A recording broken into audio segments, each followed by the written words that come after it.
जय हिंद दोस्तों, मेरा नाम है सागर गुप्ता। डिजायर टू लर्न में आपका स्वागत करता हूं। तो आज हम कवर करने वाले 25 मई के करंट अफेयर्स और यहाँ पे जानेंगे इंपॉर्टेंट फैक्ट्स। और अगर आप कोई भी एग्जाम के लिए प्रिपरेशन कर रहे हो तो ये सीरीज आपके लिए काफी ज्यादा इंपॉर्टेंट साबित होने वाली है। तो बिना किसी देरी के शुरुआत करते हैं और डॉट्स को कनेक्ट करते हैं। सो फर्स्ट क्वेश्चन ही आपके लिए काफी ज्यादा इंपॉर्टेंट है और ये डेफिनेटली आपके एग्जाम में ये देखा जाएगा। तो अगर मैं आपसे बात करूं इंटरनेशनल बुकर प्राइज की, हर बार आपसे क्वेश्चन ये पूछा गया है। तो पहले अपन ये देख लेते हैं इंटरनेशनल बुकर प्राइज दिया क्यों जाता है। ये दिया जाता है नोबल्स के लिए, ठीक है। ये बेस्ट नोबल्स के लिए दिया जाता है ये अवार्ड। अगर मैं आपसे बात करूं 2022 में ये अवार्ड किसको दिया गया था, तो ये अवार्ड दिया गया था द 7 मून्स ऑफ माली। आपने ये बुक जरूर सुनी होगी, द 7 मून्स ऑफ माली, ठीक है। काफी ज्यादा इंपॉर्टेंट बुक थी ये और हर एग्जाम में आपसे ये पूछी गई थी। तो ये भी आपको ध्यान रखना है, क्या पता आपसे गलती से ये वाली बुक भी पूछ लें। और ये कहाँ के थे ऑथर, ये ऑथर थे श्रीलंका के, ठीक है। श्रीलंका के ये ऑथर थे और इनका नाम था शेहन कारेंतिलिका, ठीक है। ये आप नाम याद रख सकते हैं, वैसे तो इतना इंपॉर्टेंट नहीं है, बस आपको ये बुक याद रखनी है, दैट्स इट, ठीक है। अब अपन ये देखते हैं कि 2023 में ये बुकर प्राइज किसको मिला है। वो बेसिकली अपने लिए काफी ज्यादा इंपॉर्टेंट हो जाता है, ठीक है। तो 2023 की अब बात करेंगे अपन कि ये बुकर प्राइज किसको मिला है। तो 2023 में किसको मिला है, ये मिला है, इस बुक का नाम है टाइम शेल्टर, ठीक है। टाइम शेल्टर काफी ज्यादा इंपॉर्टेंट बुक है, ये आप नाम याद रखेंगे, टाइम शेल्टर। और ये किसकी बुक है, ये बुक है जियोर्जी गॉस्सोडिनोव, ठीक है, गॉस्कोडिनोव, ठीक है। ये बुक है, इनने लिखी हुई है ये बुक। और इसको ट्रांसलेट किसके द्वारा की गई थी, इसको ट्रांसलेट की गई थी एंजेला रॉडेल के द्वारा, ठीक है। एंजेला रॉडेल के द्वारा ये बुक को ट्रांसलेट किया गया, तो ये आप ध्यान रख सकते हैं। और ये फर्स्ट बुक रिटर्न है जो बल्जीरियन में लिखी गई थी, ठीक है, बल्जीरियन में इसको लिखा गया था। तो ये सारे पॉइंट्स आपको ध्यान रखना पड़ेंगे, ठीक है। अगर मैं आपसे बात करूं कि भारत की तरफ से कितने लोगों को बुकर प्राइज से सम्मानित किया गया है, तो अगर वो आपको पता है तो वो भी मैं आपको बता देता हूं, ठीक है। अराउंड 10 पीपल्स को बुकर प्राइज से सम्मानित किया गया है। फॉर एग्जाम्पल अरुंधति रॉय, ठीक है, अरुंधति रॉय को भी सम्मानित किया गया है। अमिताभ घोष आपने ये नाम सुना होगा। बहुत सारे जो ऑथर्स हैं उन्हें सम्मानित किया गया है बुकर प्राइज से। तो आप इन दोनों का नाम याद रख सकते हैं। एंड अराउंड 10 पीपल्स है जिन्हें बुकर प्राइज से सम्मानित किया गया है। बुकर प्राइज फर्स्ट टाइम कब दिया गया था, कौन से ईयर में दिया गया था, 1969 में ये बुकर प्राइज फर्स्ट टाइम दिया गया था। तो एक पॉइंट आप ये भी ध्यान रख सकते हैं, ठीक है। आई होप आपको बुकर प्राइज से सारी चीजें मैंने आपको बता दी है। नेक्स्ट क्वेश्चन देखते हैं।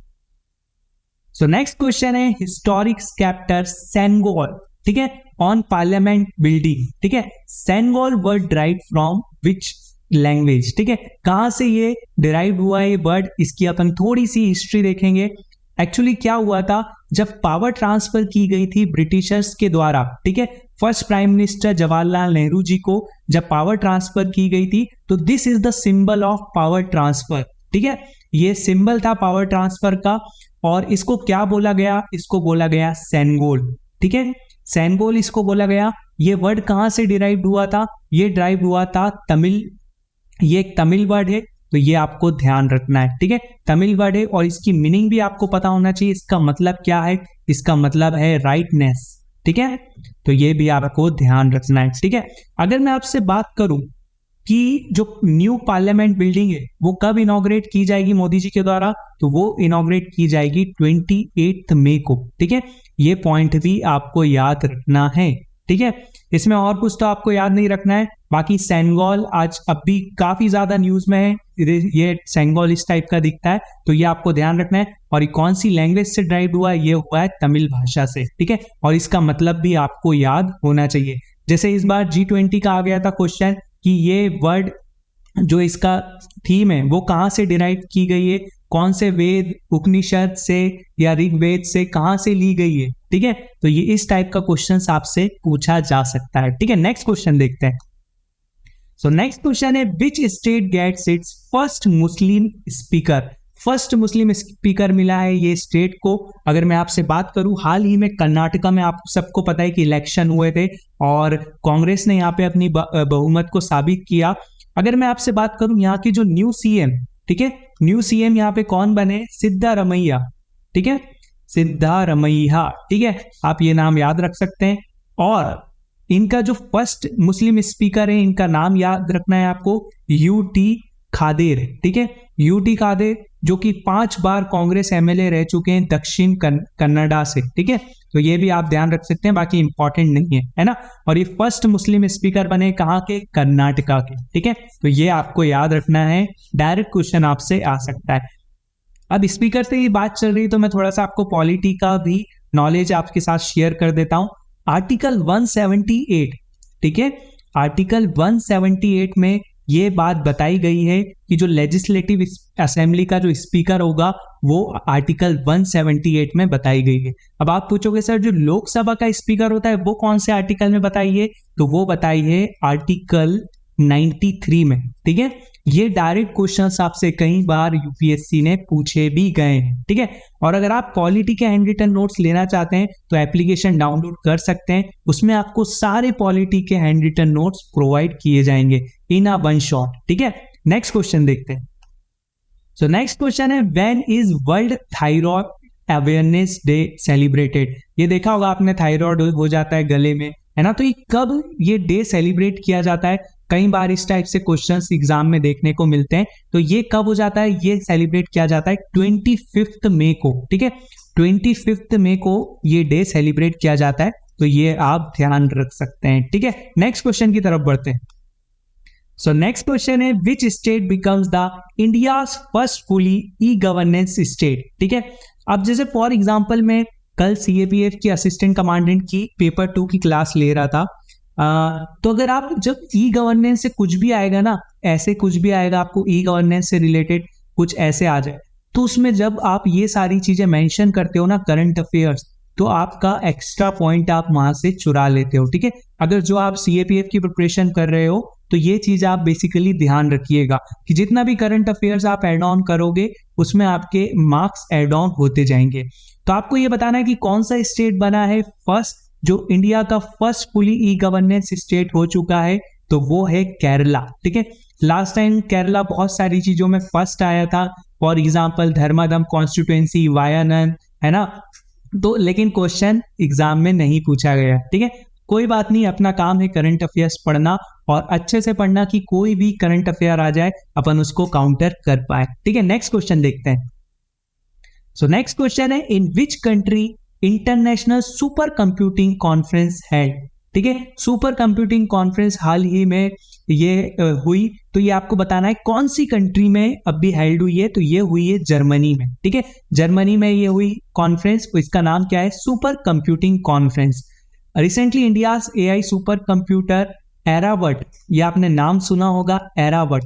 अगर आपसे पूछ ले Airawat is the super computer of कौन सी कंट्री का है, तो ये है भारत का, ठीक है। कौन सी रैंकिंग में है, ये है 75th रैंकिंग पे, तो आपको ये भी याद रखना है, ठीक है। 75th रैंकिंग पे कौन सा है, इंडिया का एरावट सुपर कंप्यूटर, ठीक है।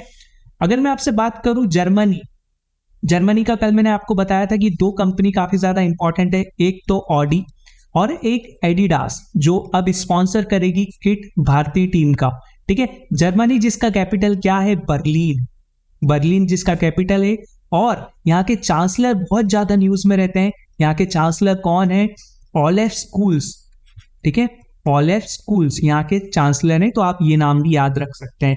अगर मैं आपसे बात करूं जर्मनी से भारत ने क्या लिया है, अपना कॉन्स्टिट्यूशन में क्या एड ऑन करवाया है, तो जर्मनी से लिया है suspension of fundamental rights during emergency, suspension of fundamental rights during emergency. ये कहां से उठाया है भारत ने, अपने कॉन्स्टिट्यूशन में ये उठाया है जर्मनी से, ठीक है। तो ये चीज आप ध्यान रख सकते हैं। जर्मनी के कॉन्स्टिट्यूशन का नाम क्या है, वाइमार कॉन्स्टिट्यूशन ऑफ जर्मनी, ठीक है। तो ये सब चीजें आप ध्यान रख सकते हैं। स्टैटिक इंफॉर्मेशन है बट आपके एग्जाम के लिए काफी ज्यादा इंपॉर्टेंट होती है। नेक्स्ट क्वेश्चन देखते हैं। नेक्स्ट क्वेश्चन है, विच स्टेट गवर्नमेंट लॉन्चेस शासन आपलेदारी इनिशिएटिव, ठीक है। दिल्ली ने भी इस टाइप का इनिशिएटिव लॉन्च किया गया था, जो भी गवर्नमेंट स्कीम्स हैं, सर्विसेज हैं, वो आपके घर पे ही आ जाएंगी, आपको बाहर जाने की जरूरत नहीं है। तो ये स्टेट कौन सा है जिसने ये लॉन्च की है स्कीम? तो ये स्कीम लॉन्च की है महाराष्ट्र ने। महाराष्ट्र ने स्कीम लॉन्च की है, तो ये चीज आप ध्यान रख सकते हैं। और अभी यहाँ पे टाइगर रिजर्व काफी ज्यादा इंपॉर्टेंट न्यूज में आया था, नवेगांव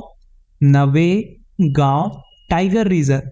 ठीक है, यहाँ पे एक्चुअली क्या हुआ था, जो टाइगर की पॉपुलेशन है वो स्लाइटली इंक्रीज हुई है। तो ये रिसेंटली अभी न्यूज में आया था, और आपसे डायरेक्ट क्वेश्चन भी पूछा जा सकता है, नवेगांव टाइगर रिजर्व कौन से स्टेट में, जो रिसेंटली न्यूज में देखा गया था। ठीक है, तो ये आपको याद रखना है क्वेश्चन। नेक्स्ट क्वेश्चन देखते हैं। सो नेक्स्ट क्वेश्चन है, which state flagged off mission Har Shikhar Tiranga? Har Shikhar तिरंगा ये एक मिशन लॉन्च किया गया है, कौन से स्टेट के द्वारा ये लॉन्च किया गया है? तो ये लॉन्च किया गया है अरुणाचल प्रदेश के द्वारा। ठीक है, अरुणाचल प्रदेश के द्वारा ये लॉन्च किया गया है, काफी इंपॉर्टेंट मिशन है, आपसे डायरेक्ट क्वेश्चन भी पूछा जा सकता है। अगर मैं आपसे बात करूं, अभी हाल ही में बुलंद भारत एक्सरसाइज, ठीक है, बुलंद भारत एक्सरसाइज ये 5 मई को हुई थी। शायद आपको ये करंट अफेयर नहीं पता होगा, अगर आपने नहीं पढ़ा है तो। ये बुलंद भारत एक्सरसाइज हुई थी आंध्र प्रदेश में। This is the internal exercise. Internal exercise और एक्सटर्नल एक्सरसाइज क्या होती है? इंटरनल एक्सरसाइज जिसमें इंडियन आर्मी, इंडियन एयरफोर्स और इंडियन नेवी, ये सब फोर्सेज अगर पार्टिसिपेट कर रही हैं तो वो इंटरनल एक्सरसाइज है। और एक्सटर्नल एक्सरसाइज जिसमें बाहर की कंट्री कोई पार्टिसिपेट कर रही है, तो this is known as the external exercise. तो आंध्र प्रदेश में ये इंटरनल एक्सरसाइज हुई थी, बुलंद भारत एक्सरसाइज, जो कहां पे हुई थी? आंध्र प्रदेश में। काफी ज्यादा इंपॉर्टेंट है, आप याद रखेंगे। अगर मैं बात करूं अरुणाचल प्रदेश के बारे में, अरुणाचल प्रदेश बॉर्डर किस किस के साथ शेयर करता है? तो ये बॉर्डर शेयर करता है किसके साथ? ये करता है असम के साथ, पहले तो मैं इंडियन स्टेट्स के बता देता हूं, और नागालैंड के साथ। सिर्फ 2 स्टेट्स के साथ बॉर्डर शेयर करता है अपना अरुणाचल प्रदेश। ठीक है, अब अगर मैं बात करूं कौन कौन सी कंट्रीज के साथ बॉर्डर शेयर करता है, तो वो भी आपको याद रखना है। एक तो भूटान, ठीक है, म्यांमार, ठीक है, और थर्ड है चाइना। ठीक है, इन तीनों के साथ बॉर्डर शेयर करता है, इंटरनेशनली बॉर्डर शेयर करता है, तो ये आपको याद रखना है। नेक्स्ट क्वेश्चन देखते हैं। सो नेक्स्ट क्वेश्चन है, विच कंपनी हैज लॉन्च जुगलबंदी, अ मल्टीलैंग्वेज चैटबॉट वाया व्हाट्सएप? ठीक है, आपसे डायरेक्ट क्वेश्चन पूछा जा सकता है, जुगलबंदी एक जो मल्टीलैंग्वेज चैटबॉट है वो कौन सी कंपनी के द्वारा लॉन्च किया गया है? तो ये लॉन्च किया गया है माइक्रोसॉफ्ट के द्वारा। काफी ज्यादा इंपॉर्टेंट क्वेश्चन है, और किसकी हेल्प के से किया है? तो ये किसकी हेल्प से किया है? आईआईटी मद्रास। आईआईटी मद्रास ही मुझे लगता है सारे काम कर रहे हैं आजकल, जितने भी करंट अफेयर्स की न्यूज आती हैं वो आईआईटी मद्रास ही बनाता है। ठीक है, नेक्स्ट क्वेश्चन देखते हैं। इसमें और कुछ तो आपको याद नहीं रखना है। नेक्स्ट देखते हैं। नेक्स्ट क्वेश्चन है, a new initiative was organised for unifying the 60 school examination boards operating in different states, name it. ये आपको इनिशिएटिव का नाम बताना है। अपन ने जब सीडीएस 2023-1 हुआ था, उस टाइम भी ये इनिशिएटिव के बारे में पढ़ा हुआ था। ये लॉन्च किया गया था एनसीईआरटी के द्वारा। ठीक है, एनसीईआरटी के द्वारा लॉन्च किया गया था। इसका नाम है परख। ठीक है, परख इस इनिशिएटिव का नाम है, और इसका फुल फॉर्म भी आपको याद रखना है, performance assessment review and analysis of knowledge for holistic development. ठीक है, परख का ये फुल फॉर्म है, तो ये आपको याद रखना है। अगर आपसे पूछ लें कि किसके द्वारा लॉन्च किया गया, तो ये लॉन्च किया गया एनसीईआरटी के द्वारा। ठीक है, ये एक स्टूडेंट लर्निंग असेसमेंट प्रोग्राम है, तो ये भी आप ध्यान रख सकते हैं, है ना। तो नेक्स्ट क्वेश्चन देखते हैं, आगे बढ़ते हैं। नेक्स्ट क्वेश्चन है, which state has launch a new initiative for updating and verification of people's biodiversity register? काफी ज्यादा इंपॉर्टेंट ये इनिशिएटिव लॉन्च किया गया। तो ये लॉन्च किसके द्वारा किया गया? ये लॉन्च किया गया है गोवा के द्वारा। ठीक है, बस आपको ये याद रखना है कि ये इनिशिएटिव क्या है और ये किसके द्वारा लॉन्च किया गया है? गोवा के द्वारा। इस टाइप के स्टैटिक क्वेश्चंस आपसे पूछे जाते हैं। नेक्स्ट क्वेश्चन देखते हैं। सो नेक्स्ट क्वेश्चन है, which country signed the agreement with India on migration and green hydrogen task force? ठीक है, ग्रीन हाइड्रोजन टास्क फोर्स पे कौन सी कंट्री ने, इंडिया और कौन सी कंट्री ने साइन किया है? तो ये साइन किया है इंडिया और ऑस्ट्रेलिया ने। ठीक है, अभी मोदी जी यहाँ पे गए हुए थे, ऑस्ट्रेलिया गए हुए थे, जहाँ पे उनके प्रेसिडेंट ने बोला है कि ही मोदी इज अ बॉस, ठीक है, मोदी इज अ बॉस, ठीक है, ये ऑस्ट्रेलिया की तरफ से बोला गई ये बात। अगर मैं आपसे बात करूं क्या करंट अफेयर रिलेटेड है ऑस्ट्रेलिया से, तो ऑस्ट्रेलिया होस्ट करने वाला है इस बार का मालाबार एक्सरसाइज, ठीक है। अगर आपसे पूछ ले मालाबार एक्सरसाइज 2023 कौन होस्ट करेगा, तो वो होस्ट करेगा ऑस्ट्रेलिया, और ये फर्स्ट टाइम होने वाला है कि ऑस्ट्रेलिया होस्ट करेगा, ठीक है, तो ये आपको याद रखना है। नेक्स्ट क्वेश्चन देखते हैं। नेक्स्ट क्वेश्चन है, recently Tal Chhapar sanctuary is in news where it is located. Actually क्या हुआ है, union ministry of environment forest and climate change ने प्रपोज किया है कि जो ताल छापर सेंचुरी है इसको हम बनाएंगे इको सेंसिटिव जोन, ठीक है, इको सेंसिटिव जोन बनाने की बात चल रही है, इसलिए ये जो ताल छापर सेंचुरी है ये काफी ज्यादा न्यूज में आ चुकी है, ठीक है। तो ये कहाँ पे है, ये है राजस्थान में, ठीक है, राजस्थान में है ये, तो ये आपको ध्यान रखना है। और ये ताल, ताल का मतलब क्या है, ठीक है, ताल का मतलब क्या है, प्लेन एरिया, ठीक है, प्लेन एरिया को हम बोलते हैं ताल। और क्या बताऊं मैं, जो ताल छापर सेंचुरी है वो किसके लिए फेमस है, ब्लैक बक, ठीक है। अगर आपसे डायरेक्ट क्वेश्चन पूछ लें कि ये कौन किसके लिए फेमस है, तो ये है ब्लैक बक के लिए, है ना। तो ये कहाँ पे, ये है राजस्थान में। आपसे डायरेक्ट क्वेश्चन आने की ये चांसेस हैं। नेक्स्ट देखते हैं। So quiz of the day आपके लिए काफी ज्यादा इंपॉर्टेंट है। A naval exercise Al Mohammed Al Hindi 2023 will be held India and which country, ठीक है, कौन सी, भारत और कौन सी कंट्री के बीच ये एक्सरसाइज अब भी होने वाली है या हो चुकी है ना। तो आपको बताना है कि कौन सी कंट्री के साथ, Iran, Iraq, UAE, Saudi Arabia. Comment section आपके लिए खाली है, आप मुझे कमेंट सेक्शन में जरूर बताएंगे, और आपको अगर वीडियो अच्छा लगता है तो आप मुझे कमेंट सेक्शन में जरूर बताएंगेगा।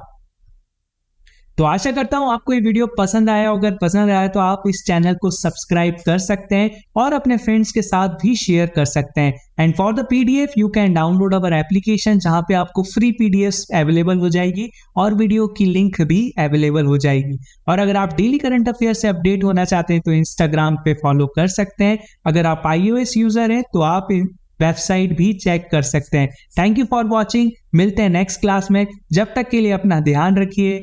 जय हिंद, जय भारत।